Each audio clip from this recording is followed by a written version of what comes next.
Hi மக்களே வணக்கம். இன்றைக்கி வந்து நம்ம ஃப்ரைடே ஸ்பெஷல் வந்து மட்டன் கோலா உருண்டை. நம்ம ஊர்லேயும் இங்கேயும் மட்டனோட ரேட்டு ரொம்ப வித்தியாசம்லாம் இல்லை, ஆல்மோஸ்ட் சேம் தான். நம்ம ஊரில் இன்னும் அதிகமாக வைக்குமோ என்னமோ தெரில, இங்கே சேம் தான். அதுமாதிரி நம்ம ஊர்லெலாம் மட்டன் கொத்துக்கறி வந்து அந்த உட்டு கட்டையில் தான் கொத்துவாங்க, ஆனால் இங்கே அதுக்குன்னு ஒரு மிஷினே இருக்குது. மட்டன் கோலா உருண்டைக்கு வந்து பச்சை மிளகா, 4 சின்ன வெங்காயம், இஞ்சி பூண்டு பேஸ்ட்டு, கொத்தமல்லி, அப்புறம் சோம்பு எடுத்துக்கணும். அப்புறம் பேனில் ஆயில் ஊற்றிட்டு சின்ன வெங்காயத்தை கொஞ்சம் நறுக்கிட்டு அதில் சோம்பு, பச்சை மிளகா, அதுக்கப்புறம் இஞ்சி பூண்டு பேஸ்ட்டு, அப்புறம் மட்டன் இதெல்லாம் போட்டு ஃபஸ்ட்டு வதக்கிக்கணும். இஞ்சி பூண்டு பேஸ்ட்டும் மட்டனும் போடுறதுக்கு முன்னாடி இந்த பச்சை மிளகா சோம்பு வதக்கிட்டு அதுக்கப்புறமா மட்டன் போடணும். அதுக்கப்புறமா வந்து நம்ம இஞ்சி பூண்டு பேஸ்ட் மட்டன் போட்டதுக்கப்புறம் ஆட் பண்ணணும். மட்டன் போட்டதுக்கப்புறம் ஆட் பண்ணிட்டு நல்லா மிக்ஸ் பண்ணி விடணும்.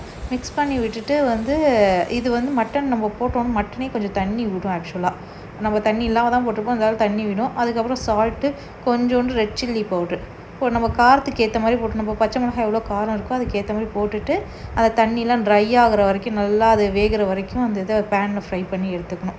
அதுக்கப்புறமா அதை ஆற வச்சிடணும் கொஞ்சம் நேரம். தென் நம்ம இப்போ ரெடி பண்ணியிருக்க மிக்சரை வந்து மிக்சியில் போட்டு நல்லா அரைச்சிக்கணும். ரொம்ப மையல்ல, அதுவே ஒரு கோர்ஸ் கிரைண்ட் வரும், அதை அரைச்சி எடுத்துக்கணும். அரைச்சதில் வந்து 2 ஸ்பூன் கடலை மாவு போட்டுக்கணும். கடலை மாவோட பர்பஸே வந்து அது பைண்ட் பண்ணுறதுக்கு. ஸோ வந்து கடலை மாவு 2 ஸ்பூன், தேவையான அளவு நீங்கள் கடலை மாவு போட்டுக்கோங்க. அப்புறம் கொஞ்சோண்டு கொத்தமல்லி நல்லா நைஸாக சாப் பண்ணி போட்டுட்டு கோலா உருண்டி ரவுண்டாக உருட்டிடணும் சின்ன சின்னதாக.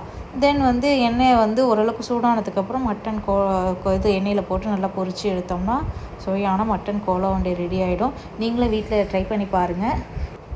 எண்ணெயில் வந்து ஹை ஃப்ளேமில் போட்டுறக்கூடாது, ஏன்னா வந்து உடனே கருகிடும் இது. இல்லாட்டி சில நேரத்தில் வந்து பிரேக் ஆகிடும், அந்த இது வந்து உருண்டை அழகாக ரவுண்டாக வராது. கொஞ்சம் எண்ணெய் வந்து ஒரு மிதமான சூட்டில் இருக்கும்போது போடணும். மெதுவாக வந்து அதை திருப்பி போடணும். நல்லா கோல்டன் ப்ரௌன் வர வரைக்கும் அதை வந்து பொரிச்சு வச்சுக்கணும். ஆல்ரெடி இது வெந்தது தான், ஸோ நம்ம ரொம்ப நேரம் இது பண்ணணுங்கிற அவசியம் இல்லை.